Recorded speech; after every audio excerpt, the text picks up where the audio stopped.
How to fix Instagram highlights. So in today's video I'm going to show you how to fix any problem you have with the highlights. So all what you have to do is open the settings on your phone, go to the apps manager, go to apps, go to Instagram, click on force stop, and then go down to the storage, click here on clear data, go back, click on the open by default option, click on open supported links in the app, make sure it's on always allow.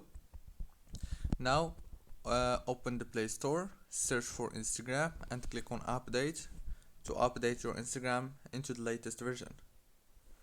That's it. Now restart your phone, reopen Instagram, and that's it. Don't forget to like, subscribe, and thank you very much for watching the video until the very end.